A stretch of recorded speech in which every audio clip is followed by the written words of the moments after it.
On va continuer sur les journalistes car Alma Dufour a été invitée dans l'Humanité. Donc encore une fois, l'Humanité, média de gauche, qui devrait, je pense, poser des questions un petit peu différentes des autres journalistes, j'espère. Allez, Luma, je te fais confiance. Tu vas pouvoir redorer le blason du journalisme français. Allons-y, du coup, Alma Dufour sur l'Humanité, notamment le contexte de la mort de Quentin Derengue, de la campagne médiatique atroce contre la France Insoumise. Voilà, comment répondre, j'imagine. Voilà. Bonsoir Alma. Alors je le disais, vous êtes députée La France Insoumise de Seine-Maritime.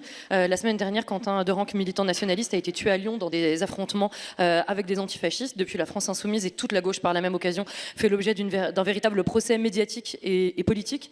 En tant que députée et représentante de La France Insoumise, comment est-ce que vous analysez d'abord cette période ? Au moins c'est bien, il leur demande comment ils analysent la période. C'est déjà... Moi, en fait, voilà, typiquement c'est ça, tu vois, genre c'est rien de cette question de comment vous analysez la période. Bon, alors évidemment, tu pourrais dire, d'accord, ok, ils l'ont déjà dit ailleurs, etc. Mais bon, c'est bien de laisser l'occasion de redire le truc, etc., etc. Bon, ça va, voilà. Pour l'instant, ça va. Hein. Il faut commencer par le commencement, c'est-à-dire exprimer à quel point ce drame nous a tous choqués, à quel point on est forcément solidaire d'une famille en deuil, celle de monsieur Quentin Derengue, mais qu'effectivement, il faut aller plus loin que cette solidarité et réfléchir à ce qui se passe en termes politiques. Non mais t'imagines, si tout le monde était en mode Samzira, est-ce que vous allez bien ? Est-ce que ça va déjà ? Moi, je tiens quand même à poser cette question parce qu'on ne se demande jamais assez comment on va. Est-ce que ça va ? Vous avez dit toute la gauche est mise en cause. Malheureusement, c'est pas exactement vrai. On était aux questions au gouvernement hier. C'est nommément La France Insoumise qui est mise en cause. Oui, déjà le premier truc de la journaliste qui est en mode toute la gauche a été mise en cause. Non, toute la gauche a pas été mise en cause. Hein. Ils ont été foutus le pistolet sous la tempe pour désolidariser de La France Insoumise pour voir s'ils seraient pas mis en cause. Mais surtout La France Insoumise qui s'est fait taper dessus. Hein. Commencez pas à dire toute la gauche, là ça va nous énerver là. Cette présentatrice, c'est un peu une caricature de l'interview. Au début, elle est dans l'écoute et après, vous allez voir, elle chasse les réactions en faisant des remarques à la con, elle sur pas les trop dit. Bah c'est ça. Mais j'ai l'impression que c'est souvent ça. C'est régulièrement ça, on va dire, sur l'Humanité. Alors qu'aucun membre de La France Insoumise, je le dis et le redis, n'a participé à aucun de ces événements. Il faut encore le redire, mais la conférence de Rima Hassan a eu lieu 2h30, 3h. Oui, il y a même une certaine gauche qui met en cause La France Insoumise directement, y compris les anciens purgés de La France Insoumise. Après les coups mortels finalement qui ont été portés à Quentin, aucun membre de notre service d'ordre de La France Insoumise n'était impliqué. Et donc notre parti... Tu as typiquement ça. C'est des informations qui sont vérifiables. Tu sais, genre même dans les préambules des questions, etc., souvent c'est voilà, vous avez été mis en cause, comment vous réagissez ? Ils ont déjà réagi. Tu peux très bien donner les informations que, en effet, le service d'ordre n'est pas impliqué, que le seul lien, même si tu veux dire que le seul lien qui a pu être fait, c'est la mise en cause de l'ancien collab de Raphaël. Tu sais, même si tu veux faire un lien avec La France Insoumise, tu vois, mais genre même rien que rappeler les faits tels qu'ils sont maintenant établis, mais genre même là, quand tu regardes beaucoup d'interviews, là je parle pas de l'Humanité, mais quand tu regardes beaucoup maintenant d'interviews, ils ne se font pas chier à faire le préambule de, dans les faits, on sait que Rima Hassan est arrivé dans la conférence bien plus tard et que voilà. Quoi. Pas impliqué en fait dans cette mort.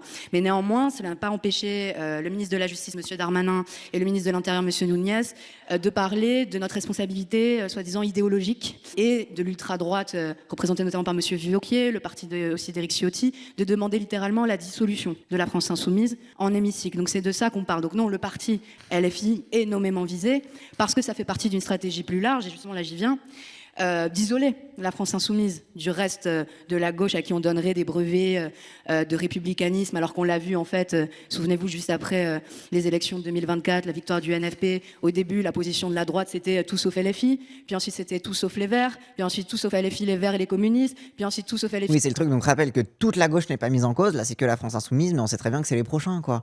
Genre bon, c'est pas parce que Ruffin il fait la une de Marianne que demain ce sera le chouchou de la presse de droite. Enfin, si, ça peut être le chou de la presse de droite, mais bon, avec quel résultat, quoi. Ils continueront quand même pour voter pour quelqu'un de droite. Bref. Et puis une partie du PS, vous voyez qu'en fait c'est une stratégie et qui remonte à loin. Moi je me souviendrai que dès 2022, une des premières séances où j'ai siégé à l'Assemblée nationale, Elisabeth Borne nous traite d'anti-républicains, nous traite d'antisémites. Il n'y avait même pas eu les massacres du 7 octobre et la question du génocide à ce moment-là. Et donc en fait c'est une stratégie très pensée au niveau du gouvernement, et je vais vous la nommer clairement, c'est celle d'inverser le Front républicain. Ruffin a fait la une de Marianne. Ah oui, pardon, vous étiez pas là. Je me dois de vous informer. Priorité au direct, priorité à l'information. Ruffin fait la une de Marianne. Petit rappel citoyen, bien évidemment. Moi, je suis pour le droit à l'information des citoyens. Je dois donc vous montrer cette information très très importante. Priorité au direct, en effet. Je suis journaliste. C'est celle d'inverser le Front républicain, de faire rentrer dans l'arc républicain celui qui en était exclu depuis des années, c'est-à-dire l'extrême droite et notamment le Rassemblement national, et de créer le nouveau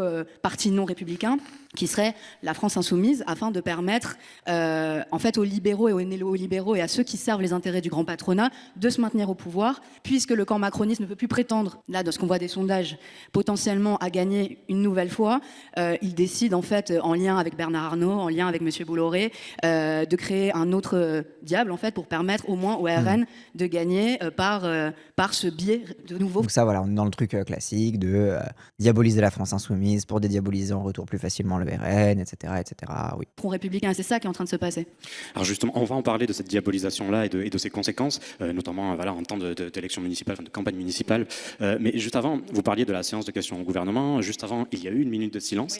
Oui. Alors bien sûr, il est normal de déplorer que quiconque meurt pour ses idées, mais le pédigré politique de Meurt pour ses idées. Meurt pour ses idées. Là, on commence à avoir l'élément de langage que voilà, vous dites encore ça à l'humanité. Meurt pour ses idées. Il est mort peut-être de ses idées, à la limite. Qu'est-ce qu'il a revendiqué exactement, à part de tabasser des gauches? La victime a posé un cas de conscience forcément à gauche. C'était un militant de groupuscule néofasciste, ancien de l'Action française. Je trouve les premières questions, elles sont plutôt pas mal. On commence bien sur l'interview. Est-ce que vous y étiez à cette minute de silence? Ouais. Alors non, moi j'y étais pas.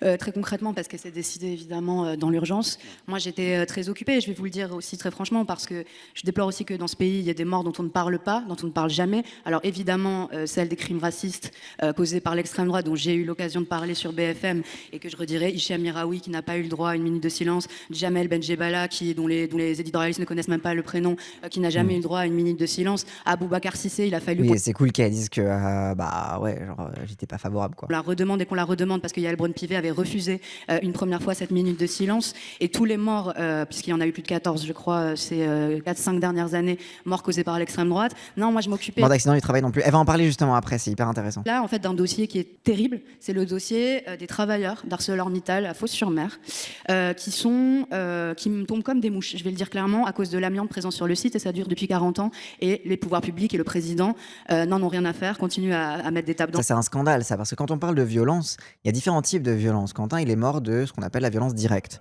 la violence physique directe, c'est-à-dire des coups portés. Mais la violence, c'est aussi une violence structurelle, des violences indirectes. Et les morts du travail, c'est un cas d'école de cette violence indirecte, c'est-à-dire qu'elle n'est pas moins violente, elle ne mène pas moins à la mort que les violences directes physiques, mais les conditions de travail tuent, l'économie tue, l'argent tue. Tu vois, genre, tu sais, t'as des trucs où cette mise à distance aussi de la violence comme uniquement prise sous le prisme de la violence physique directe, c'est aussi une invisibilisation criminelle de la violence économique, de la violence indirecte. Ouais, dans Saint Luigi, en effet, Nicolas Framont, il en parle. Il fait un bon, un bon béaba de qu'est-ce que ça représente, etc. Et qu'est-ce que ça implique aussi sur les affects des personnes. Et ce qui est d'autant plus violent, c'est que, oui, il n'y a pas de minute de silence, il n'y a pas de reconnaissance des morts au travail, on n'en fait pas des unes, on n'en fait pas des débats nationaux, etc. Et c'est une façon de les tuer une deuxième fois, en fait, tout simplement. Le dos de M. Mittal, à dire que Arcelor, ça se passe super bien, alors qu'on a aujourd'hui 600 travailleurs en suivi renforcé pour cause d'exposition aggravée à l'amiante. Voilà. Donc ça, c'est le fait que ce soit direct crée une réponse émotionnelle beaucoup plus forte chez les gens, et je vois pas comment tu peux les convaincre que ces morts se valent. Bah, c'est difficile, mais tu peux, en fait, parce que j'ai même presque envie de dire que la mort indirecte et la mort économique est presque plus... Comment dire? Est-ce qu'elle est plus grave? Je vais pas dire qu'elle est plus grave, tu vois. J'ai pas envie de mettre des degrés de gravité, j'ai pas envie de rentrer dans ce jeu-là, tu vois. Mais ça implique une déshumanisation encore plus forte en amont de la personne qui va mourir. Parce que ça implique que la qualité de sa vie a tellement peu de valeur que sa mort n'en a pas plus, tu vois. Il y a presque un truc encore plus retors dans le mépris qui est mené, et donc dans l'idéologie de mort que ça sous-tend derrière. Ça accompagne de souffrances bien plus longues au préalable. Oui, et en plus, elle est prévisible, il y a des alertes, et presque t'as un côté, plus la mort est prévisible, plus c'est criminel de ne pas l'empêcher, tu vois. Et l'amiante, on sait ce que ça fait. Ça fait des années qu'on sait que l'amiante, c'est cancérigène, qu'il y a des générations et des générations d'ouvriers qui sont morts de l'amiante, etc. Et t'as ce truc-là de, oui, le fait que ce soit prévisible, le fait que ce soit censé être interdit, ça rend presque le truc encore plus criminel de la part des gens. Ça isole vachement bien. Mais c'est ça. Je sais pas s'il en parle aussi dans Saint Luigi, parce que j'ai pas non plus tout lu, mais t'as aussi un truc de ces morts indirectes. Comme il n'y a pas, en effet, comme c'était dit dans le chat, ce côté, ce choc violent, ce choc immédiat qui crée une réponse émotionnelle, du coup, ça isole encore plus les victimes de ces violences indirectes, et ça leur donne encore moins de recours pour se battre. C'est pour ça que les syndicats là-dessus sont hyper importants. C'est pour ça que la suppression des CHSCT, les comités hygiène, sécurité, etc., c'est aussi retirer une instance qui permet justement de créer une solidarité malgré justement cette individualisation finalement de la mort en direct, quoi. Oui, le chlordécone aussi, où t'as la double peine aussi du mépris colonial derrière ça, bien évidemment. Le chlordécone, qui est un scandale sanitaire qui dure depuis des décennies, et on est encore au stade de le peu que les médias en parlent, c'est pour dire qu'est-ce que c'est que le chlordécone, cette substance accusée d'être cancérogène. Accusée d'être quoi? Pardon, comment ça? Genre, c'est quand même assez établi comme fait, bref. Mais oui. Je parle même pas de minute de silence, mais même qu'on mentionne leur nom dans les médias de chaîne d'info en continu. Donc j'en parle parce que notre travail, c'est s'occuper de tous et tout le monde. Si j'avais été à l'Assemblée, j'aurais participé à cette minute de silence, mais néanmoins, moi je sais que notre parti a approuvé en bureau le fait qu'elle se tienne. Pourquoi? Parce que c'est assez simple. Je me souviens du réact que tu avais fait à la déclaration de ton délai sur la non-violence et comment ça légitimait les violences qui n'entraient pas dans la revendication. Oui, de fou. Mais c'est un des trucs que j'ai le plus étudié, moi, dans mon master. J'ai travaillé sur les théories de la paix, donc les théories de la violence. Et c'est un truc qui est désespérant tellement on est encore coincé dans ce monopole de la violence directe, dans ce monopole émotionnel de la violence directe physique, quoi. Genre par exemple, typiquement Gaza, par exemple, vous vous rappelez les trucs de oh là là, les chiffres du ministère de la Santé de Gaza qui étaient discutés de partout, oh là là, ce sont les chiffres du Hamas, ce sont les chiffres de machin, etc. C'était les chiffres des morts directes. C'était le chiffre des morts physiques violentes, de la violence physique directe. Des bombardements. Donc. Mais en fait, après, tu avais l'étude, je crois, dans le Lancet, je crois. Enfin, tu avais une étude plus dans le domaine médical qui étudiait aussi les chiffres des morts indirectes, c'est-à-dire les morts de maladie, toutes les épidémies qui sont apparues à cause de l'effondrement en fait, du système d'hygiène, du système sanitaire de Gaza. Ouais, ça montait à 200 000. Moi, je trouvais que cette étude, justement, elle était hyper intéressante et hyper importante à valoriser parce que pour montrer que quand on parle de la crise humanitaire, on parle de mort, on parle de violence, on parle de trucs qui pourraient être évitables et qui sont délibérément choisis et qui on sait qu'elles amènent à la mort, tu vois. Et c'est des trucs où, alors là, si même les chiffres de la mort directe par les putains de bombardements sont discutés, mais alors qu'est-ce qu'on parle des morts de maladie? T'as toujours les trucs de... T'avais le truc de un enfant, t'avais une photo, je crois, qui avait été publiée par la BBC, je crois, d'un enfant qui était mort, où tu voyais son corps complètement décharné, dénutri, etc. Et ça avait fait scandale. Les sionistes avaient fait monter en épingle justement le scandale parce qu'ils disaient que non, cet enfant, il avait déjà une maladie. Il avait déjà des circonstances qui faisaient qu'il allait quand même, qu'il était quand même malade. Donc il n'est pas mort à cause de Israël, il est mort de maladie. Et t'es en mode, mais ça revient au même. Parce que si tu prives un enfant malade des soins nécessaires dont on sait qu'ils vont le maintenir en vie, tu le tues. Et donc c'est toujours l'excuse en fait, quand t'as les morts de maladie, les trucs comme ça, c'est « Ah, mais ils étaient déjà malades. Ah, mais c'est pas la faute directement... » Si, ça reste la faute directement d'Israël, parce que ce sont des morts évitables, qui ont été délibérément pas évitées. C'est littéralement l'argument négationniste qui conteste les 6 millions. Oui, aussi, l'invisibilisation de la violence des morts indirectes, c'est aussi ce qui remplit tous les négationnismes, en fait, même dans les génocides, quoi. Alors, en règle générale. Ah, mais bon, les vieillards, bon, ils allaient déjà mourir. Oui, bah non, vous avez accéléré leur mort, en fait. Ils essayent tous de nous mettre la mort de Quentin sur le dos. Si on avait été les seuls à refuser cette minute de silence, ça voudrait dire qu'au mieux, on s'en fichait, au pire, on s'en réjouissait. C'est pas le cas. C'est pas le cas, c'est quand même un jeune homme de 23 ans. Mais je dois le dire, que le fait que le climat fasciste, parce que c'est ça, la montée du fascisme dans les esprits, relayée en continu par ces chaînes d'information, provoque le fait qu'effectivement, on fasse une minute de silence pour quelqu'un qui faisait partie de l'Action française, qui en mai dernier avait participé à un défilé néo-nazi qui chantait des chants nostalgiques du Troisième Reich. Oui. Du Troisième Reich. On nous accuse, nous, d'antisémitisme, et on fait une minute de silence pour quelqu'un qui appartenait clairement à des mouvements violemment antisémites, et 90 ans, en plus, parce que c'était en février 1936, que Léon Blum se soit fait lyncher par des membres de l'Action française. Donc effectivement, je pense que cette journée marquera une étape franchie de plus dans la montée du fascisme dans notre pays, montée qui donc du coup vient du RN, mais qui vient en fait des élites, comme je l'ai dit. Elle est vraiment carrée, Alma Dufour, hein. Franchement, là-dessus, elle bégaye pas. Hein. Comme M. Chapoutot nous l'apprend aussi sur la montée du nazisme en Allemagne, en général, pour beaucoup d'élites économiques, du moment qu'on sert leurs intérêts, une démocratie libérale un peu cadenassée ou un régime fasciste, ça revient au même du moment que les actionnaires sont contents. Aïe, aïe, aïe. Un régime fasciste ou un régime cadenassé, ça revient au même temps que les actionnaires sont contents. Bars, oui, dealer, putain, oui.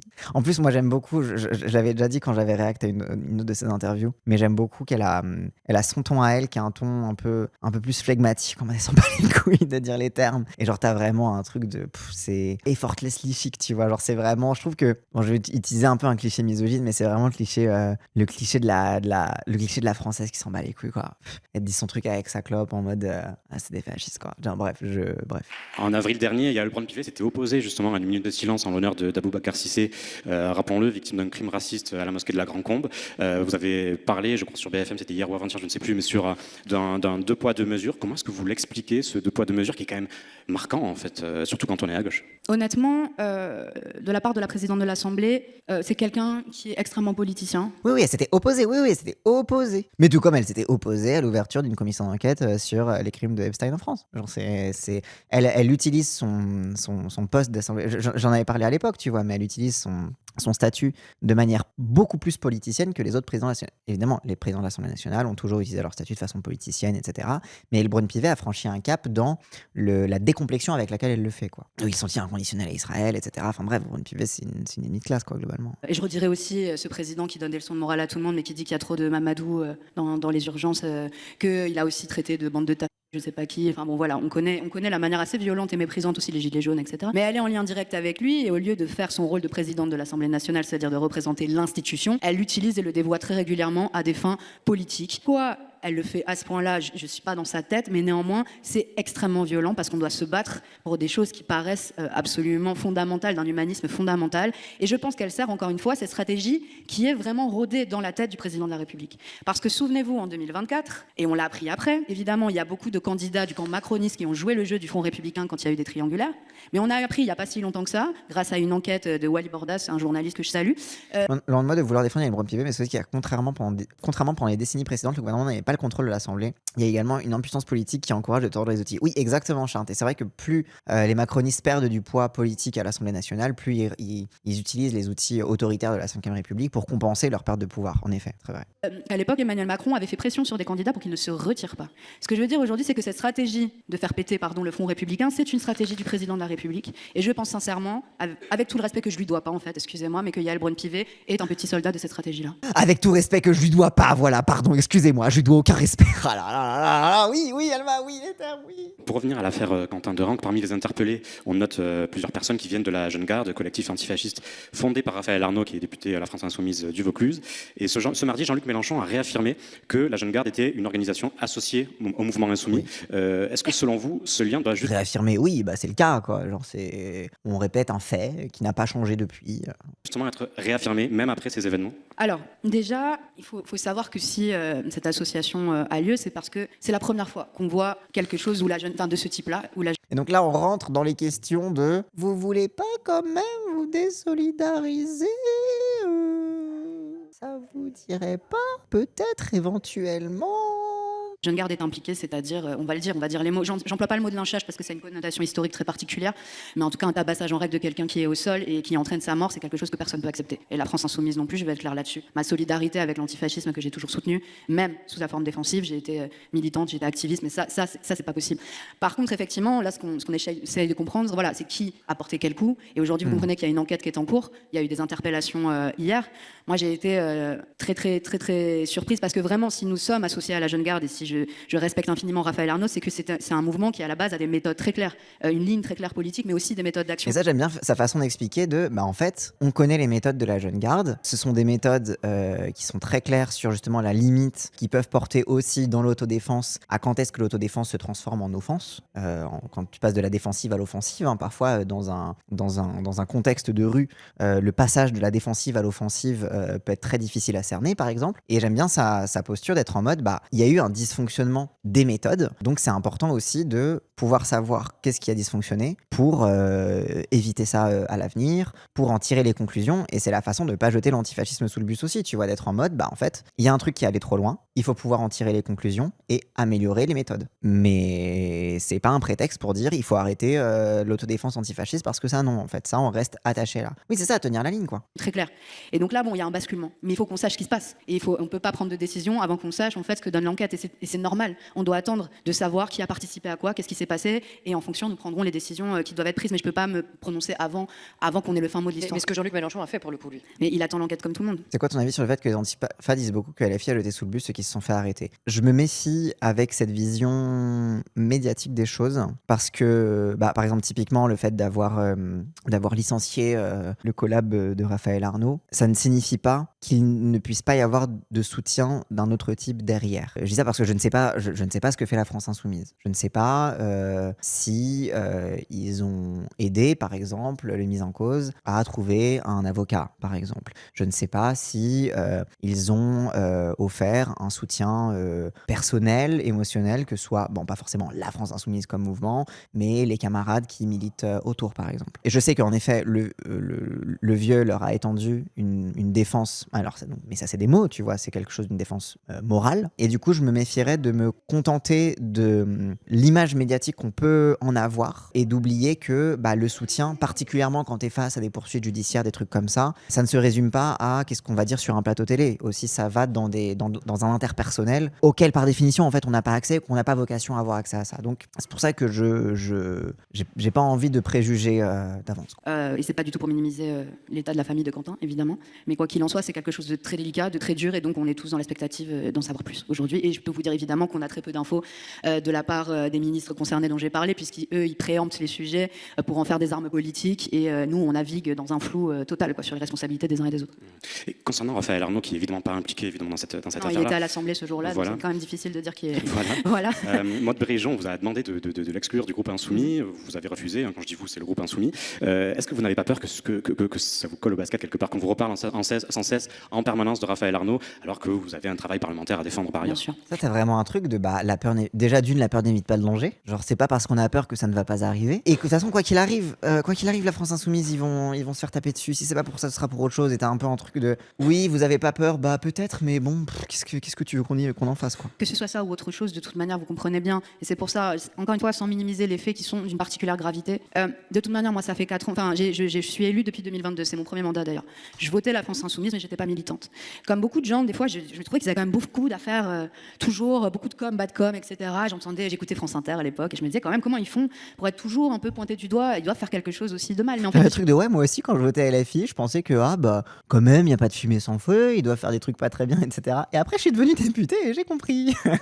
rendu compte et j'ai appris ce dont j'aurais dû me souvenir, c'est-à-dire évidemment les principes de base de la lutte des classes, les principes de base aussi de l'orientation de l'opinion politique dans une démocratie libérale. Et en fait, je me suis rendu compte que quoi qu'il se passe, de toute manière, ils ne nous lâcheraient pas et qu'à mesure qu'on monte dans les sondages, ils feront de tout une affaire. Je rappelle juste quand même quelque chose. Ils ont accusé mon collègue Carlos Martins Bilongo de fraude fiscale et sociale sur la base d'un document de Tracfin, qui est l'administration fiscale justement qui lutte contre la fraude, etc. financière, qui était un document faux. Est-ce que vous vous imaginez qu'on a le président d'une administration publique qui fait la chasse à l'évasion fiscale et aux fraudeurs fiscaux, qui, à la demande, et attention parce qu'on ne s'arrête pas là, des Émirats Arabes Unis, parce que Carlos nous représentait à la COP qui était organisée là-bas et que les Émirats Arabes Unis mènent une guerre d'influence géopolitique très importante dans plein de pays et dans le nôtre, a bidonné une note et a jeté en pâture mon collègue, qui a été innocenté par la justice un an plus tard, mais évidemment tout le monde s'en fiche. Ce qui reste, c'est Carlos Martins Bilongo, le fraudeur. Pareil pour Rachel Keke, qui s'était fait traiter de profiteuse de... Et ça, c'est une dinguerie quand même que, genre, les Émirats Arabes Unis aient monté ton truc. Mais ça, c'est un truc, je sais pas si vous avez récemment,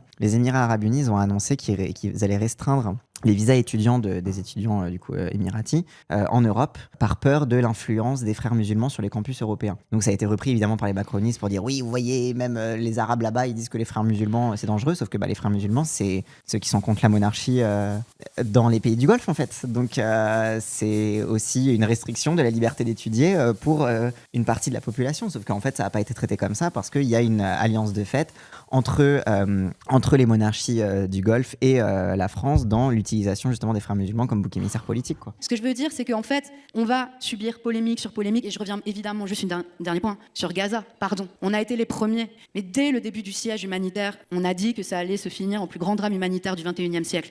Dès le début, on s'est levé, on a dit, non, on n'a pas le temps d'attendre, en fait, on n'a pas le temps d'attendre que se soit passé, il faut clarifier, qualifier tout de suite. On a été lynchés. Aujourd'hui, le génocide continue. Ce que je veux dire, c'est que j'appelle aussi aux gens, pas les gens profondément convaincus déjà de ça, mais les sympathisants de gauche un peu plus éloignés signer, etc. Ceux qui ont, parfois, ils ont de la chance, le loisir aussi de s'instruire et d'aller un peu plus loin. Il y a beaucoup de gens des classes moyennes éduquées qui parfois me surprennent par leur naïveté. Les petits bourgeois qui travaillent pas, là, les petits bourgeois qui réfléchissent pas, écoutez ça, les journalistes. Je veux dire, on est dans une démocratie, mais on est dans une démocratie autoritaire. On est dans un débat public qui est biaisé. Et à un moment donné, je vous le dis, il va falloir s'en rendre compte parce que les polémiques contre la France insoumise ne s'arrêteront jamais. Ce qui est en train de se jouer, juste pour finir, c'est la fin possible d'une élite financière en France. Je voudrais juste qu'on termine sur la jeune garde, mais surtout sur comment est-ce qu'on combat la violence à gauche. Il faudra absolument qu'on revienne sur les polémiques autour de la France insoumise. Mais on avait envie de vous Il demander... faudra absolument qu'on revienne sur les polémiques autour de la France, mais il faut absolument qu'on parle de la violence à gauche. Et voilà, la place que doivent occuper les groupes antifascistes comme la jeune garde dans l'écosystème de gauche. Comment est-ce qu'on combat la violence de l'extrême droite en temps de paix quand on est à gauche? Parce que si on... C'est intéressant cette précision de en temps de paix, parce que si tu veux pas avoir à la combattre en temps de guerre, faut déjà commencer par la combattre en temps de paix, tu vois. Mais en même temps, comment tu fais face à une extrême droite qui revendique de vouloir mener une guerre civile? Est-ce que on est en temps de paix ou pas? Quand est-ce qu'on détermine si on est en temps de paix ou pas? Désolé, mais avec l'extrême droite, je sais pas, les musulmans ils sont pas en temps de paix, hein. Les LGBT ils sont pas en temps de paix vis-à-vis de l'extrême droite, hein. Donc il faut quand même un certain privilège pour se considérer qu'on est en temps de paix vis-à-vis des groupuscules fascistes, hein. Il faut que tu mettes la question de la journaliste absolument. Est-ce que la France insoumise n'est pas un peu trop violent dans sa communication? On est organisé, c'est de ça qu'on parle. Mais j'entends et je comprends totalement l'utilité d'un rapport de force, en particulier à gauche. Je comprends l'utilité d'un rapport de force, mais... Dominante, ou en tout cas représentants des classes dominantes, évidemment. Mais on peut quand même se poser la question de l'efficacité de cette stratégie. Évidemment que quand on a envie d'amener la révolution populaire comme citoyenne, vous clivez plus que jamais, et même si vous pouvez peut-être espérer une qualification au second tour, vous pouvez difficilement espérer une élection au second tour de l'élection présidentielle. Donc est-ce que... Pourquoi ? Ah, c'est les sondages qui nous l'ont dit. Mais moi je suis désolé, je refusais la psyop que le second tour est ingagnable, ça ne veut rien dire. Partez pas dans un truc de le second tour est gratuit. Mais en fait, n'oubliez jamais que la bourgeoisie, mais surtout les gens ne croient pas que Mélenchon sera au second tour. Même des gens qui l'aiment bien, des gens qui sont désespérés, il y a vraiment un truc de ce n'est pas dans le monde des possibles que Mélenchon soit au second tour. Surtout, moi, ce qui me... Donc quand il sera au second tour, l'effet d'annonce d'un second tour avec Mélenchon est inimaginable. Mais en plus, je pense qu'on n'imagine pas dans le bon comme dans le mauvais. Ça veut dire que c'est inimaginable l'engouement qu'il pourrait y avoir autour de sa candidature, comme les contre-feux de la bourgeoisie. Je veux dire, c'est pas pour dire que ça va être... ça se trouve, ça va même être plus dur que ce qu'on croit. Moi, je dis pas pour dire que ça va être plus simple. Mais je pense qu'on ne peut pas imaginer dans quelle situation politique ça mettra le pays. Mais surtout que là, je reviens dans ce que je disais tout à l'heure dans la séquence précédente, sur le fait que les journalistes posent tout le temps les mêmes questions. Est-ce qu'ils espèrent une réponse différente? Même sur leur propre plateau, ils ont déjà posé cette question à Bompard, je crois. Et en fait, c'est un truc mais en fait, quand t'es journaliste, t'as une responsable politique devant toi. Tu connais sa ligne, tu sais ce que son parti a répondu sur cette même question, même sur ton propre plateau, il y a quelques semaines. Est-ce que tu te poses pas la question de, vas-y, peut-être qu'au lieu de parler de Popol et de chiffres de sondage, mon rôle en tant que journaliste dans un média communiste qui est l'Humanité, c'est peut-être de parler de fond, de parler non pas de « et votre stratégie, est-ce que vous pensez que vous pouvez gagner au doigt mouillé éventuellement peut-être, est-ce qu'on a le droit de militer pour vous parce que est-ce que c'est un peu déjà perdu d'avance, etc. » Peut-être poser la question de, je sais pas, des positionnements et des luttes de la France insoumise là-dessus. Même poser la question, même sur les petits patrons, tu vois. Ouais. Genre un peu en mode genre tiens, dans votre programme, est-ce que à gauche, quel sens ça a, machin truc, tu sais, genre vraiment d'ancrer sur, outre le truc de est-ce que c'est possible de gagner, parce que c'est bon, vous vous posez cette question tout le temps, mais de se poser la question, est-ce que ça vaut le coup de gagner? Et du coup, est-ce que ça vaut le coup de gagner? Du coup, de poser des questions sur le fond, d'en profiter pour parler de la politique, pour parler des luttes sociales. Je sais pas, c'est un putain de journal communiste normalement. Et ils sont là à poser les mêmes questions de Popol tout le temps, quoi. La France insoumise, donc ça fait 10 ans que ça existe, le parti de gauche un peu plus longtemps. Aujourd'hui, on est la force de rupture sociale qui est le plus proche d'atteindre le pouvoir en Europe. Il faut juste réfléchir à ça aussi comme ça, en prenant du recul. Vous croyez que l'extrême droite, elle gagne partout dans le monde, et il n'y a pas toujours la France insoumise en face, hein. Et regardez l'échec cuisant de Kamala Harris, par exemple, face à Donald Trump. Regardez comment en Allemagne, le SPD, le Parti socialiste, est en train de s'effondrer. Et que notre équivalent, c'est l'Allemagne, hein, donc ils ont encore, on va dire qu'on ne sait pas près que Die Linke gagne en Allemagne, mais Die Linke monte comme jamais. Regardez au Royaume-Uni. le parti travailliste s'effondre parce qu'ils ont repris aussi les rhétoriques un peu racistes de la droite et de l'extrême droite. Et le seul parti qui est en train de remonter face à cette menace, et j'espère que ça suffira, mais ce sera probablement pas le cas, c'est le parti de Jeremy Corbyn. C'est plutôt les Verts. Ouais, parce En que vrai, le en parti de Grande-Bretagne, Jeremy Corbyn, c'est- ils ont ouais. fait que des trucs de bozo. Mais Your c'est une Party, autre ils ont eu un histoire. lancement désastreux. Oui. C'est la vérité, c'est les Verts qui ont une vraie ligne éco-socialiste, contrairement à nos Verts à nous. Et en plus, avec un juif gay à leur tête qui est stylé en niveau communication. C'est vraiment le mec- wokisme. Oui, Un juif gay, juif gay écolo. antisioniste, écolo. C'est vraiment. Ah. Oh, le Donc, bingo. Juif gay antisioniste, écolo socialiste. Ah. Quand on dézoome, Lula, il a regagné au Brésil, mais bon, Lula, il mâche pas ses mots, hein. C'est quand même quelqu'un qui vient du milieu du travail, et je vois pas en quoi on est plus violent que Lula dans la manière dont on présente les rapports de force et On les a conflits. utilisé le mot clivant, on n'a pas utilisé le Clivé, mot voilà. Non, mais voilà, dans la conflictualité. Non. En fait, ce qui compte, Oui, on n'a pas dit conflictualité, on a dit clivant, utilisez nos mots. En mode, on va utiliser les mots qu'on veut en fait. Nous, c'est la conflictualité, c'est pas. justement, c'est d'être vrai et d'incarner réellement, et c'est même pas d'incarner, c'est de défendre réellement les problématiques des gens, mais aussi leur colère. Et le problème, c'est que les affects ne sont pas les mêmes en fonction des classes sociales. Donc c'est pour ça que je reparlais des classes sociales éduquées, pour lesquelles j'ai beaucoup de respect. J'en fais à moitié partie. Moi, j'ai deux, voilà, je suis un peu, bon, bref, je vais pas vous raconter ma vie, mais voilà, j'ai à la fois grandi dans un HLM, mais aussi une famille du côté de mon père très éduquée, etc. Ce que je veux dire, c'est que chez les classes moyennes, il y a un sentiment de peur et un besoin d'être assuré, un besoin d'avoir des discours. Chez les classes populaires que je représente à moi aujourd'hui dans la circonscription, c'est la colère qui domine. Et les seuls gens qui respectent, qui écoutent, c'est les gens qui vivent comme eux les drames qu'ils vivent. C'est-à-dire que comment vous voulez pas être en colère quand vous allez perdre votre job d'un plan social, mais qu'en plus vous allez peut-être vous retrouver avec un cancer en prime. C'est de ça dont on parle. Voilà, et c'est ce qu'on disait tout à l'heure sur la violence indirecte et sur le truc de oui, en fait, désolé, mais c'est la vie est clivante en fait. Genre, le monde est violent, quoi. Genre, tu peux pas faire genre que ça n'existe pas, quoi. Moi, je pense pas qu'on soit si clivant, nous, Zawa. Je pense qu'on fait plutôt, On est on très fait plutôt consensuel, hein. unanimité. Ouais, non, c'est ça. Je pense que ce qui nous décrit le mieux, c'est la consus. Consus. La consus, c'est consus. C'est consus. Et qu'on est consensuel. Oui. Donc, moi, je pense que c'est pas une mauvaise stratégie, sinon on n'arrêterait pas de monter élection après élection. Il faut juste dire qu'on est un parti qui est très jeune, et là, on va être au deuxième tour. Et je vous en supplie, c'est le dernier message que je veux faire passer. En 2022, j'étais pas encore à la France Insoumise, tous les gens autour de moi, toujours les mêmes classes pas populaires moyennes, éduquées, que j'adore, etc., me disaient c'est foutu, c'est mort, de toute manière, on n'y arrivera pas, sans union de la gauche, nanana. On a fait finalement, on était au bord du deuxième tour. Bah justement, j'allais vous parler du Et nom de on la a gauche. fait une remontée, Ouais. voilà, on a fait 20%. Ouais, mais à l'époque, quand même. Donc, ok, à l'époque, les mêmes. On vous tenait exactement le même discours, de dire que vous étiez trop clivant, trop conflictuel, et que du coup, vous n'arriviez pas à réunir largement à gauche. Vous étiez déjà trop clivant, et il y avait déjà les gens du PS, du PC, des Verts, qui n'allaient pas voter pour vous, parce que vous étiez trop méchants. Mais là, en fait, je crois que vous êtes encore plus méchants que la dernière fois. Entre-temps, Il y avait on vous un a fait moment une où- campagne médiatique hostile, donc quand C'est même, ça. quand est-ce que vous C'est allez vraiment lâcher leur truc, c'est on le dit depuis seconde 1, mais il y a bien un jour où ça va devenir vrai, quoi. Oui. Genre, c'est de la folie, vous êtes malade mental. Moi, je ne crois pas.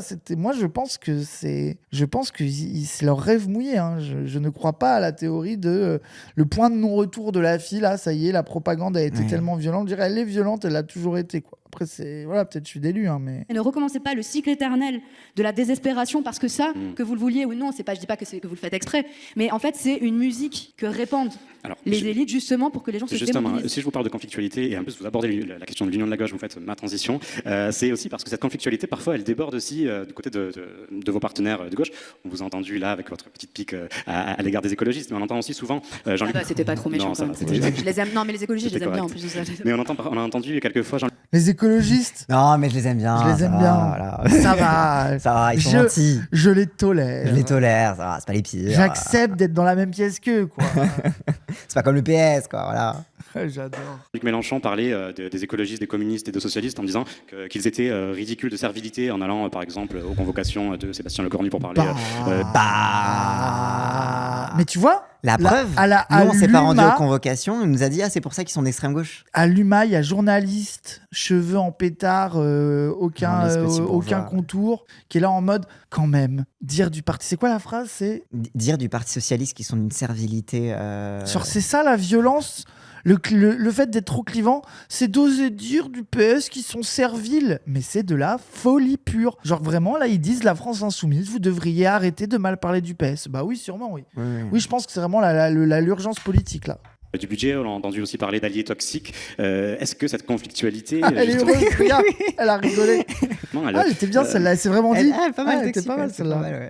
Elle peut pas justement barrer vos espoirs d'accession au pouvoir parce que ça annihilera forcément toute chance d'union. En tout cas, ça affaiblit. Non, parce qu'elle vient de dire on va gagner union ou pas, et elle a dit mais quand même ça va annihiler vos chances d'union.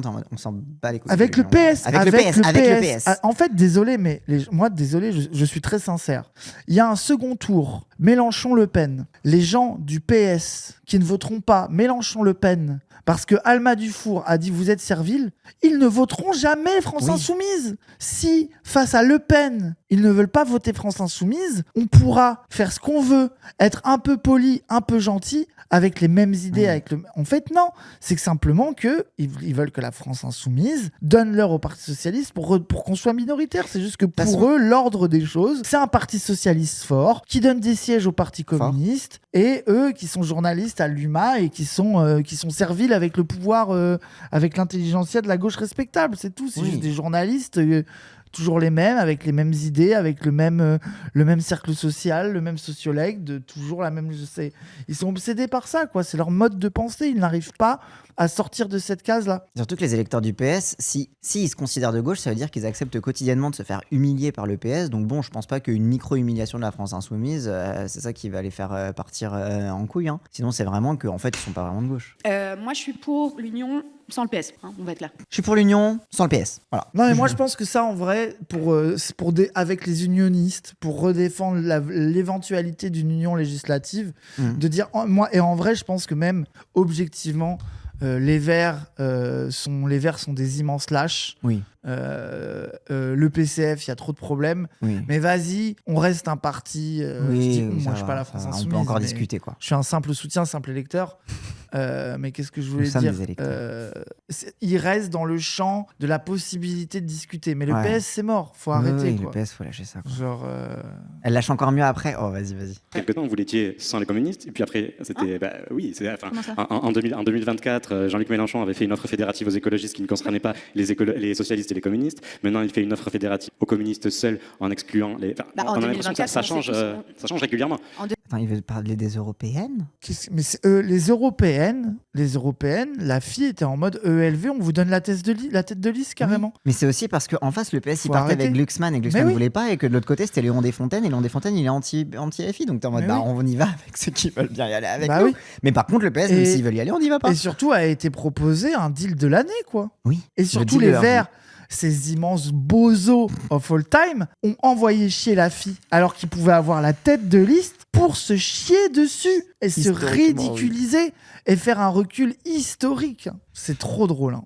Je me demande pourquoi il parle jamais des sénatoriales. Oui, c'est bizarre qu'il parle jamais des sénatoriales. Parce que les sénatoriales, c'est le PCF qui a fait barrage à la fille. Bon, pas que le PCF, ça a arrangé tout le monde. Tout ça pour dire qu'on a l'impression, on a du mal à comprendre avec qui vous voulez vous allier, et si même vous voulez vous allier à qui que ce soit, en fait. Alors, c'est très très simple, pourtant, parce que là, il y a les municipales qui vous donnent quand même les clés de lecture assez simples. Le Parti Socialiste n'a jamais été notre allié. D'ailleurs, Jean-Luc Mélenchon l'avait quitté pour les raisons évidentes que vous connaissez tous. Mais du coup, en 2022, on a tendu la main à un parti qui avait fait 1,7% à la présidentielle.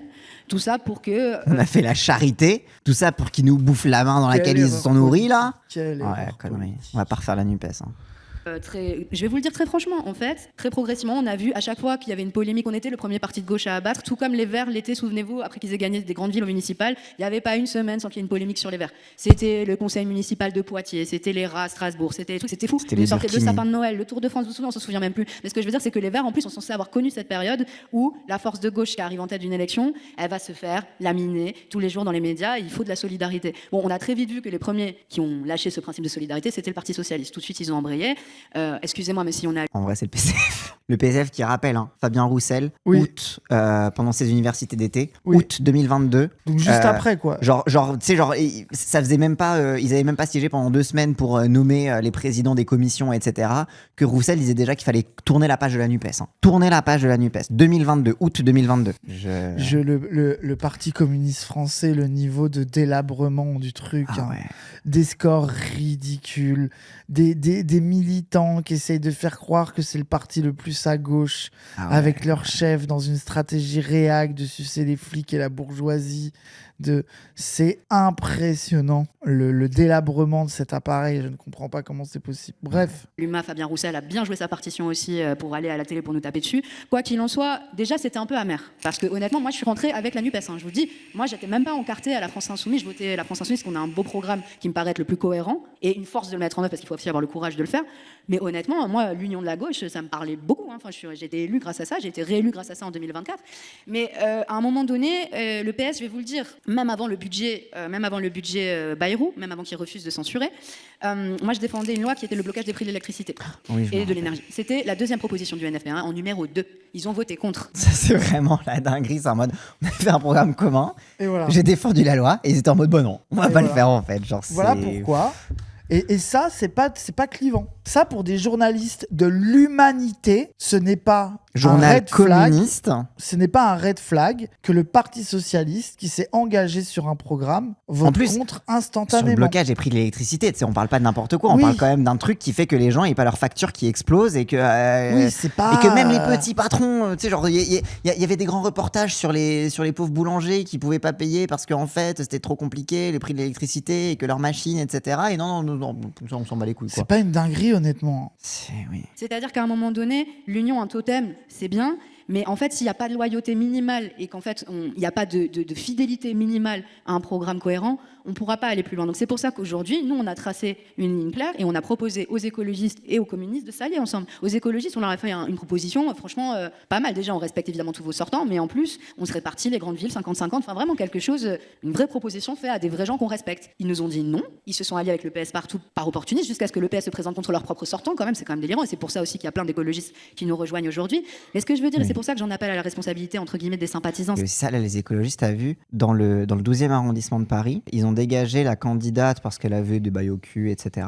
Et du coup, elle a été remplacée, pas par une autre écologiste, mais par Lucie Castet. Qu'est-ce qu'elle fout là, celle-là? C'était censé être l'arrondissement qui était laissé aux écolos. Et là, vous faites sauter une personne, vous faites pas sauter le parti, vous faites sauter la personne, en fait. Pourquoi vous foutez? Et là, les écolos, dans la campagne, ils sont en train d'avaler couleuvre sur couleuvre, et nous, on est en train de leur dire, mais que vous avez putain de prévenus. Et surtout, vous êtes chiant. Genre, honnêtement, vous pouvez être chiant, vous êtes un côté vindicatif, vous voulez pas bouger sur des positions, sur les trucs de programme, mais vous feriez pas des trucs comme ça. Bah oui. Genre, faut vraiment vous faire genre, chier. Limite, on respecte trop ce genre de truc. Voter pour les programmes. Je n'en peux plus de voir des gens qui ne savent pas, en fait, quel est le programme du PS, quel est le programme des Verts. Je veux dire, moi, je me suis décidée, pas parce que j'adorais Jean-Luc Mélenchon, mais parce que j'ai lu le programme de l'Avenir en commun, qui n'est pas parfait, auquel il manque des choses, mais j'ai une boussole, en fait. Une boussole historique. Et nous sommes le seul parti qui refuse les traités d'austérité au niveau européen, les traités de libre-échange. Je veux dire, à un moment, la gauche, c'est pas juste des étiquettes et dire je suis de gauche, je suis de gauche, je suis de gauche. La gauche, c'est du concret. On est dans une période de basculement total, en termes géopolitiques, en termes de pauvreté, en termes aussi économiques. Je veux dire, il va falloir sortir des traités d'austérité, sinon on est foutu. Qui veut changer les choses, qui veut pas les changer? Et la gauche, ce sera tous ceux qui veulent les changer. Mais justement, vous avez dit alliance ok, mais avec les gens qu'on respecte. Vous allez jusqu'à dire que les socialistes, vous ne les respectez pas, vous ne les respectez plus. Oui. Oui. Chad J'aime trop quand elle est comme ça. Ah ouais, de fou, c'est J'aime trop. Elle en a rien à foutre, quoi. Est-ce que vous voulez respecter ou pas? Mais J'adore. Et vous, dans le public, vous les respectez? Bah non, voilà. Personne ne les respecte. C'est bon, autre question? Permettez-moi, je vous pose quand même la question parce qu'on a la sensation que parce que vous êtes le parti hégémonique qui a fait les meilleurs scores en tout cas aux élections présidentielles, du coup, il y a quand même une vraie volonté de dire c'est autour de nous qu'il faut que ça tourne. Bah oui. Attends, mais là, est-ce que c'est normal que le parti qui a fait le plus... Et puis en plus, désolé, c'est pas en mode la fille a fait 22 et le PS 18 au présidentiel. Oui. Est-ce que c'est normal que le parti à 22% veuille que les partis à 1,8 les écoutent? 1,2. C'est de la folie. C'est que des gens qui passent péniblement les 5% devraient exiger que la gauche se construise autour d'eux. Qui êtes-vous, en fait? L'humanité. Mais en fait, on est sur BFM. En fait, on devrait commencer à répondre aux questions des journalistes par oui ou par non. C'est genre en mode, vous les respectez pas? Non. Mais je pense qu'elle va. Ah, vous voulez faire l'hégémonie? Oui. Et voilà. depuis tout à l'heure qu'on vous questionne sur comment est-ce qu'on fait l'union, comment est-ce qu'on n'est pas clivant, etc. À chaque fois, vous nous dites il faut... Mais par exemple, comment est-ce qu'on n'est pas clivant? Part du principe qu'il ne faut pas être clivant. Oui. Nous, on dit il faut être clivant. C'est ici, il faut être clivant. On dit la vie est clivante. Genre, un jour, les gens de gauche, moi je pense aussi que les gens de gauche vont devoir se réconcilier avec une part de clivage. Et surtout que définir être clivant comment, avec qui, sur quel point. Parce qu'à un moment donné, moi, je veux bien entendre qu'il y a des cadres de négociation, des trucs que tu peux éviter de faire pour te mettre à dos les gens. Tu sais, genre, moi, je suis pas en mode faut s'en battre les couilles de tout, etc. Tu vois, genre, bien sûr que t'as aussi des trucs où tu dois réfléchir à ta manière de t'exprimer, à te rendre accessible politiquement. Même le concept de pourquoi pas faire des concessions. Mais surtout que le problème, c'est que clivant, on sait où il démarre, c'est très tôt, où s'arrête, jamais. Mais Ça veut dire que, par exemple, un exemple au hasard, pour Marine Tondelier, on rappelle que Rima Hassan qui porte un kéfi sur une tribune, c'est clivant. C'est clivant. Donc c'est là aussi le problème. C'est que et surtout, par s'il n'y a exemple, pas une définition claire de clivant, va falloir. C'est pas, la discussion n'est plus possible. par en fait. exemple, la suppression de l'ISF, c'était clivant, mais ils s'en sont battus les couilles. Le rétablissement de l'ISF, c'est clivant, mais du coup, on va plus écouter les bourgeois parce que c'est eux qui ont les médias. Et en fait, t'as aussi le truc de là, C'est ça.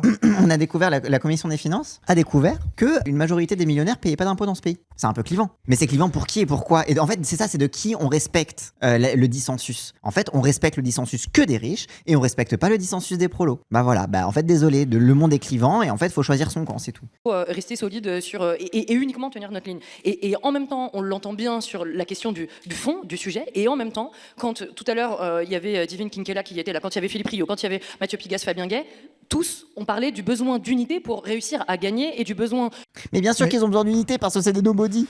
Mais oui, en fait, désolé, mais c'est facile de réclamer l'union. Mathieu quand Pigasse, t'es il le veut son bozo. consortium médiatique à lui. C'est ça. Évidemment qu'il veut de l'union, ça s'appelle du capitalisme en fait. Hein. Alors Mais c'est vraiment en mode on est personne, on n'a pas de militants, on fait pas de score, ça serait quand même bien qu'on s'unisse. Bah oui. Et surtout qu'ils veulent rappellent qu'en plus de s'unir, faut que nous, on se mette en retrait. Oui. De comprendre davantage ce qui nous rassemble que ce qui nous sépare. Et là, vous nous dites finalement exactement l'inverse. Et ce qui doit à tout prix, c'est qu'il y a des lignes rouges qui sont, qu'on ne peut pas dépasser. Et on l'entend sur la question du fond, mais sur la question de la stratégie et de réussir à imposer certaines idées, on a l'impression qu'il y a quand même des limites auxquelles vous ne répondez que pas. Mais c'est quoi la différence entre le fond et la stratégie? La stratégie, elle vient d'où? Bah, elle vient de l'analyse de fond. Genre, je sais pas.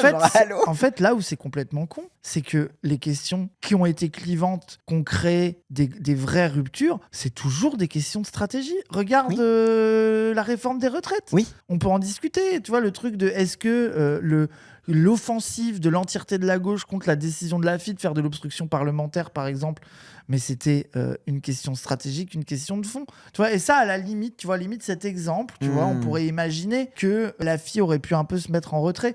Et moi, je me rappelle, à l'époque, je disais, là, c'est le début de l'offensive anti-FI. Et les gens étaient en mode, tu forceras, c'est la FI, ils ont tort. Et en fait, on a vu qu'à partir de là, chaque position politique de la France insoumise était tournée en ridicule et était mise dans l'opposition systématiquement. C'est nos idées qui doivent passer. Je vais vous expliquer très concrètement. Déjà, j'ai pas dit. Très calmement. Enfin, comment dire, j'ai pas dit c'est nos idées, pas les autres. J'ai dit que le PS avait signé un programme qu'il n'a pas respecté. C'est quand même deux choses différentes. Parce qu'on peut se mettre d'accord sur des idées, transiger sur le fond. Le programme du NFP, certes, apparemment, c'est nous qui l'avons beaucoup inspiré. Néanmoins, on l'a écrit avec les autres. Hein. Et je vous dis, les négociations, par exemple, avec Place Publique, ça n'a pas été facile sur plein de sujets. Je rentrerai pas dans les détails. Néanmoins, c'est quand même deux choses différentes de discuter sur un programme. Et ça, on est ouvert à le faire. Et dès qu'il y aura ici une union, on le fera. Que d'avoir quelqu'un qui ne respecte pas le programme. Vous voyez, quand même, c'est pas du tout la même chose. Voilà, ça, c'est du fond. Et c'est de la programme, stratégie. c'est du fond. Aussi, Bah oui. Et aussi, tu vois, le truc de quand même en stratégie, désolé, mais La stratégie, c'est qu'est-ce que tu abandonnes du fond aussi pour stratégiquement, gagner des crêpes. tu ne peux pas accepter de continuer à discuter avec des gens qui ne respectent pas leur engagement. Oui, parce que C'est une stratégiquement, mauvaise ça veut dire que stratégie. tes électeurs ne te feront plus confiance. Et stratégiquement, ils voteront moins pour toi. Et historiquement, ça a été prouvé. Dire le PS, Bah oui. c'est sur ça qu'ils traîtres. sont morts, sur le fait de trahir leurs promesses. Donc ils nous disent on le fera plus, ils leur font un nouveau. Déjà c'était une erreur de leur faire confiance, Oui. ça on peut en discuter, mais une fois que tu leur as refait confiance et qu'ils ont recommencé à ne pas respecter leurs promesses, évidemment que ça dégage. Oui, et ce n'est bah pas oui. être clivant, quoi. Désolé, c'est le minimum vital, quoi. Encore une fois, moi, avant d'être en politique, j'étais activiste, etc. Ça fait longtemps que j'observe les dynamiques économiques, industrielles, géopolitiques et climatiques. Non, ce n'est pas un point de détail. C'est pour ça que je disais lisez les programmes. Ce n'est pas un point de détail de voter pour ou contre un traité d'austérité qui va engager tous les pays européens pendant 15 ans. Il y a des choses sur lesquelles on peut avoir des longues discussions. Bien sûr. Ça, c'est il y a oui ou il y a non. Il y a oui ou il y a non parce qu'il y a l'austérité ou la relance économique. Et l'austérité, c'est les 1500 morts dans le couloir d'attente des urgences chaque année en France. C'est ça dont je parle. Pareil pour le prix de l'électricité. Il y a oui ou il y a non. Il y a 68 000 faillites aujourd'hui dans Et puis notre... pareil, et c'est des morts derrière. On parle des traités de libre-échange, notamment pour les paysans, c'est des morts derrière. On parle de l'hôpital, c'est des morts derrière. En fait, c'est des questions de vie ou de mort, tout ça. Genre, c'est pas juste oh là là, oui, on peut peut-être sacrifier ça pour gagner une marge de progression régulation dans le marché électoral. Non, non, non, non, non, non, ça marche Les pas. écolos, le SMIC à 1600 en 2030. Oh, le niveau de moins 10 ans. Pays, c'est pas qu'à cause de l'électricité, mais franchement, ça va pas aider. Il y a quasiment, je crois, un Français sur deux qui galère à payer ses factures. Il y a oui ou il y a non. Les autres choses, il y a plein de degrés, il y a plein de sensibilités. Mais moi, je suis là pas là pour brosser les gens dans le sens du poil. Vous l'avez vu, bon, peut-être que je suis un peu dure. Et c'est pas par manque de respect pour Fabien Gay, dont j'admire le travail, pour Mathieu Pigasse, que je respecte, parce que c'est rare d'avoir quelqu'un, voilà, bref, qui est engagé. On a compris. Voilà, vous avez compris. Et que je respecte vraiment. Mais sur certains sujets, il n'y a pas 50 nuances degrés. 50 nuances degrés. 50 nuances degrés ou de rose. Qu'est-ce qu'elle a dit? Elle a dit leur kink humiliation. J'en peux plus. Oui, elle est restée sur le kink humiliation, hein, vraiment. Je ne veux plus être la domina, mais mes soumis ne m'écoutent pas. Oui, c'est ça. Mais il y a quand même des moments dans la vie de la France insoumise ces derniers mois où les décisions n'ont pas. Enfin, je reviens à l'affaire Quatennens, évidemment. Mais là, voilà. Elle nous ressort Voilà. l'affaire Quatennens Voilà. des fagots pour C'est justifier que la stratégie de la exceptionnel. France insoumise, c'est faut faire C'est l'union de la gauche. Folie. Qu'est-ce que tu nous racontes? Parce que elle s'est fait défoncer par Alma Bah oui. sur ces trucs de merde de vous êtes clivant et l'union de la gauche, il faut respecter le PS. Et elle s'est dit oula, là je passe pour une conne, faut absolument. Elle a que je regardé dans sa ridiculise la besace, fille. elle a dit attends, s'est dit Quatennens. antisémitisme. Attends, non, on est censé défendre la Palestine. La police, là, on a quand même fait des articles sur les violences policières. Quatennens, voilà, je vais le ressortir du. Voilà, faut Il que est je où, trouve le Quatennens truc de. Non, mais c'est là, tu vois, le réflexe de journaliste poussé dans ses retranchements parce que Alma Oui. a été ultra carré sur arrêter de me parler de l'union de la gauche avec des traîtres. Hop, Quatennens. C'est une folie. Hein. Prendre en compte suffisamment les critiques à l'intérieur de la gauche. Là, je parle pas de. Et je même parle à pas de la l'intérieur droite. du parti, hein, parce que ça a été des décisions dures à prendre pour tout le monde. Moi d'ailleurs, je vais vous le dire, je fais partie de ceux qui ont voté contre son retour, donc je vais pas dire le contraire. Mais encore une fois, pardon, mais vous nous parlez de choses, moi je veux bien, mais je veux dire, prenons l'exemple du PS. Le maire de Rouen, actuellement, il est accusé d'avoir maintenu à la mairie de Rouen quelqu'un qui est coupable et condamné en première instance de génocide au Rwanda. D'accord ?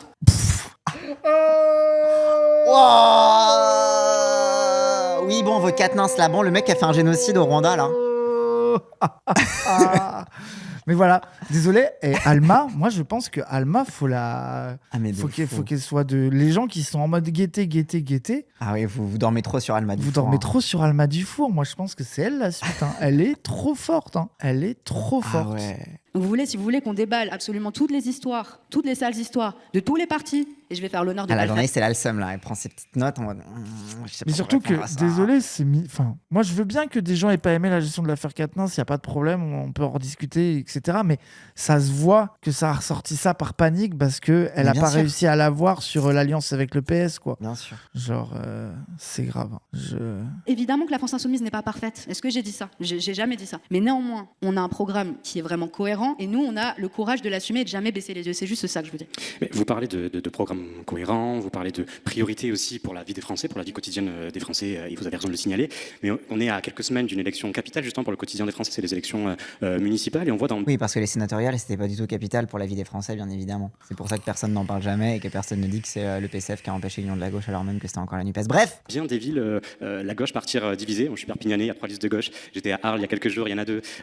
Est-ce que justement l'union, dans un premier temps, au niveau local, mais qui doit être impulsée évidemment au niveau national, n'est pas la première réponse justement pour régler, pour améliorer la vie quotidienne? Mais l'union, pourquoi? Parce que si tu fais l'union avec le PS, ça va pas améliorer la vie quotidienne. Parce que derrière le PS, ils acceptent des trucs de bétonisation, de construire des bureaux pour augmenter le prix du loyer. Genre, allô, le C'est une PS, c'est torture. l'augmentation des loyers en fait. C'est une Allô, torture. c'est la vie Mais en plus, quotidienne, oui. surtout, désolé, mais c'est encore une fois la même question, quoi. En fait, là, t'as des noms de chapitres différents. Là, au moins, il s'appelle l'union avec la gauche. Oui, mais c'est. Et avant, oui. c'était le clivage, machin. Et à chaque fois, la question, c'est quand est-ce que vous vous réalliez avec le PS, quoi. Est-ce que l'union, dans un premier temps, n'est pas l'urgence? Et puis ensuite, 2027 viendra avec d'autres sujets. Mais sauf que 2027, c'est l'an prochain. À force de nous dire l'urgence, c'est ça, etc., bah en fait, au moment des présidentielles, on nous dira ah ouais, mais l'urgence quand même, c'est l'union, parce qu'après, le problème, c'est qu'il y a l'extrême droite. Oui, T'es en mode, c'est ça, on en genre en peut fait, plus, non, c'est stop la rhétorique de l'urgence en fait. Bien sûr, mais nous on a proposé l'union partout. Donc moi je peux pas vous dire autre chose que c'est vraiment, on s'est fait claquer la porte au nez quasiment, enfin partout. Je vais vous le dire concrètement, c'est-à-dire que pour reparler des écologistes, au début Marine Tondelier disait c'est les groupes locaux qui décident. Très bien, bon c'est la règle des écologistes. Finalement c'est quand il y a eu des groupes locaux qui ont décidé de s'unir avec la France insoumise, d'un coup c'était plus les groupes locaux qui décidaient. Oui, ils se sont fait purger. Genre, c'est vraiment, allô. Genre, c'est vraiment, ce n'est pas à la France insoumise qu'il faut demander de faire l'union de la gauche. Demander des comptes aux écolos sur le fait qu'ils ont purgé les gens qui voulaient faire l'union. Très bien, dans ce cas, si vous voulez. Mais dans ce cas, tirer les conclusions que le LV ne veut pas faire l'union, en fait. Genre, stop. Genre, en fait, je vais reprendre les mots de Marine Tondelier. Arrêtez de forcer. Arrêtez de faire les forceurs. ELV n'est pas consentant à l'union. Nous respectons leur consentement. Mais dans ce cas, ne demandez pas de pourquoi on ne fait pas l'union malgré eux, quoi. À Évry-Courcouronnes, le PS a suspendu la section PS, justement, parce qu'elle a décidé de se mettre derrière la France Insoumise. Il y a eu 500 militants suspendus temporairement pour avoir signé une tribune pour dire qu'il fallait davantage s'unir avec nous. Je veux dire, est-ce que vous vous rendez compte quand même, vous avez l'impression que nous, on ne fait pas des démarches d'union, on ne tend pas des mains, mais c'est faux. Moi, je vais vous dire, je vais vous raconter, ils vont pas être contents, mais je vais raconter un peu le linge sale de ce qui se passe en Seine-Maritime. Par exemple, avec les Verts à Rouen, ça fait 2 ans, 3 ans qu'on leur dit, bon, nous, on en a marre de Nicolas Maillard-Rossignol, eux aussi, visiblement, bon, vous pouvez avoir la tête de liste. Ça n'a jamais été un truc de on arrive, on s'impose, on roule. Ils ont quand même décidé de se mettre derrière Nicolas Maillard-Rossignol pour garder leur place. À Saint-Étienne-du-Rouvray, ville communiste où on fait 25% aux européennes, c'est-à-dire le score de l'intégralité de la gauche, ils nous ont donné même pas 2 places éligibles, on en a demandé 4, vous voyez, sur une liste de 35. Donc en fait, la réalité, à la télé, ce qu'on entend... Et ça, c'est bien aussi de dire ça, c'est en mode non, mais les Verts, ils nous ont dit oui, et après, ils ont voulu protéger leur petit poste. À des endroits, on leur demandait rien, ils nous ont proposé moins que rien. T'es en mode, allez vous faire foutre à un moment, en fait. Nous, on vit exactement l'inverse. Moi, ça fait 2 ans, je me fais cracher dessus, littéralement, alors que je tends des mains. Donc au bout d'un moment, j'avance. C'est aussi parce qu'au niveau national, on a bien compris que quoi qu'il arrive, Jean-Luc Mélenchon allait se présenter à la présidentielle. Et voilà, et c'est la faute à Mélenchon. Oui, mais en même temps, ils veulent pas faire l'union parce que parce qu'ils viennent de dire que quand même les municipales c'est très important parce que c'est la vie quotidienne des Français et qu'on peut mettre un mouchoir dans notre poche. Oui, mais quand même Mélenchon. C'est vrai que parce qu'au niveau national, c'est vrai que le problème c'est Mélenchon, quoi. Et donc alors du coup les municipales c'est plus une question d'urgence, faut mettre un petit mouchoir dans sa poche pour faire l'union. Ah non, parce qu'au niveau national il y a Mélenchon. D'accord. Donc soyez cohérents en fait. Et Fabien Roussel aussi ou pas? Non mais voilà, non mais je veux dire, moi je vais pas répondre pour Fabien Roussel. Non, moi je répondrai pas pour Fabien question. Roussel. Je vous pose la question concernant le fait que la France Insoumise ait choisi quoi qu'il arrive. Là, vous dites qu'au niveau municipal, il y a eu des volontés d'union qui ont été faites, pas au niveau présidentiel, et tout le monde a ça en tête. D'accord, mais je vois pas en quoi ça empêche les unions de se faire, alors que pour l'instant, le Parti communiste, pour l'instant, ne participe pas à la primaire. Donc non, mais après, donc ça veut dire que cette journaliste admet que tout ce qu'elle a dit sur les municipales c'était du pipeau et que les unions municipales c'est uniquement pour préparer la présidentielle. Très bien, bah dans ce cas, tirez les conclusions du fait qu'ils veulent pas s'allier avec nos municipales et dans ce cas on part tout seul au présidentiel, c'est aussi simple que ça. Pardon, mais quand il s'agit de sauver des places, en fait, l'élection d'après compte pas vraiment, c'est ça la vérité. Et je veux dire, aujourd'hui, on a une primaire où on savait, mais parce qu'on savait que le PS n'y participerait pas, mais parce qu'il faut quand même, encore une fois, avoir le sens de l'histoire. Même leur propre candidat, Benoît Hamon, il s'est fait lâcher. Et le 3/4 des gars du PS sont partis soutenir Macron. Regardez juste même à New York, Zoran Mamdani, il gagne une primaire, il s'est planté un couteau dans le dos par son opposant. C'est-à-dire que nous, on a toujours refusé ces mécanismes de primaire parce qu'on sait qu'ils ne sont pas respectés. Ensuite, maintenant, Olivier Faure voulait y aller, il y a la moitié de son parti qui dit non, mais on le savait déjà. Il y a une candidature qui arrive, c'est Jérôme Gage. On sait aussi que Fabien Roussel, il veut quand même se présenter. Enfin, je veux dire, et pourquoi ce serait que nous? Vous voyez les fauteurs d'union, alors que nous, bon, c'est sûr qu'on est clair, on est le parti qui arrive en tête, on est le parti qui a remis vraiment un programme de rupture, en tout cas en discussion au sein de la gauche. Écoutez, je pense qu'on est assez légitime pour le faire. Juste sur la période là, avec allez-y, je vous en prie, vous pouvez applaudir si vous avez envie. Allez-y, vous pouvez applaudir si vous avez envie. Quoi? Oui, vas-y. Oh, vas-y, de toute façon, on finit là. De toute façon, là, c'est. Oui, c'est quoi le bon, dernier ça thème? a fait le C'est tour. menace et harcèlement contre LFI. Oui, après, ils reviennent sur quand même, c'est dur, vous subissez après Quentin, etc. Mais genre, c'est vraiment conclusion du coup. L'Humanité, journal communiste, rappelons-le quand même, c'est très important de le rappeler. Ça nous remet sur la critique des journalistes et sur la critique des médias, quoi. Mais genre, ils sont infoutus de faire une interview sans poser 36 000 fois les mêmes questions, à en devenir incohérents avec leur propre façon de poser des questions. Après, vous dire oui, mais nous sommes des journalistes neutres, alors du coup, nous n'avons pas d'opinion politique. Ouais, bah, du coup, vous avez aucune cohérence non plus dans votre façon d'interviewer. Et vous voyez aussi pourquoi je vous disais que l'interview, c'était le truc le plus flemmard dans le travail de journaliste. C'est parce qu'en fait, bah, au final, c'est ça. C'est simplement poser les mêmes questions que tout le monde, sans pour autant espérer avoir les mêmes réponses, mais pour pouvoir continuer de faire tourner en fait les mêmes rhétoriques de merde sur c'est la France insoumise qui veut pas faire l'union et puis quand même, etc. quoi. Et derrière tout ça, le truc de mais quand même, est-ce que quand même les antifas... Ah oui, il y a aussi une autre question où ils ont dit sur les antifas, est-ce qu'il faut pas interroger la question du genre? Est-ce que c'est pas aussi un peu en mode sous-entendu, c'est pas un truc de masculinisme? Est-ce qu'il n'y a pas aussi le prisme du genre à réfléchir autour de ces questions-là? Parce que ce qu'on ne dit jamais, en fait, quand on regarde ces vidéos, que ce soit à la télévision ou bien même nous dans nos discussions, c'est qu'en fait, il ne s'agit que de jeunes hommes. Et que là, on parle aussi d'une approche... C'est faux. C'est factuellement faux. On a vu sur les images un peu plus proches qu'il y avait aussi des femmes dans le camp à la fois des fachos et des antifascistes, mais surtout des antifascistes. Il y a des meufs qui se sont faites doxer et harceler par les fachos justement parce qu'elles participaient à la jeune garde. Si elle suivait un minimum, oui. Il y a vraiment une meuf qui a été turbo prise pour cible Oui. comme militante Alors qu'elle antifasciste. était même pas enfant. Très viriliste finalement de la gestion de la politique. On peut aussi se dire que là il n'y a plus du tout de politique qui est en train d'être faite. Est-ce que pour lutter contre la violence en politique et donc de l'extrême droite, il ne faut pas aussi une approche féministe très clairement, y compris apportée dans les partis progressistes de gauche, particulièrement à les porter là? Surtout de dire ça à Alma Dufour, qui est genre clairement pas la meuf la plus fragile et non violente, etc. T'es en mode, mais Mais genre, attends, mais surtout la take, c'est si ils avaient une approche féministe, il n'y aurait pas eu de mort. S'il y avait une approche féministe, ils seraient moins violents. Je ne comprends pas. Mais moi, je pense que là, Alma, elle aurait dû demander qu'est-ce que ça changerait dans l'action de la jeune garde. Qu'est-ce qui singulièrement devrait changer grâce à une approche féministe. Tu vois, genre, c'est vraiment tous les bingos de red flag de la gauche molle. Hein. Lucille Rappelle Pétavin, Lucille Pétavin, à qui elle a offert son bouquin. Elle a offert son bouquin à François Hollande. Enfin bref, il va falloir se poser la question de est-ce que c'est vraiment un travail de journaliste d'interviewer des gens. Moi, franchement, là, je commence vraiment à être en mode, genre, les interviews. Est-ce que c'est quoi le travail, en fait, qu'il y a derrière tout ça, quoi? Mais oui. Hop, et avant de partir, n'hésitez pas, si cette vidéo vous a plu, à liker, commenter, partager. Comme d'habitude, ça aide à faire tourner l'algorithme. Et si vous voulez me soutenir financièrement, n'hésitez pas à cliquer sur le lien Stream Elements qu'il y a dans la description de cette vidéo. Allez, cette fois, je vous laisse.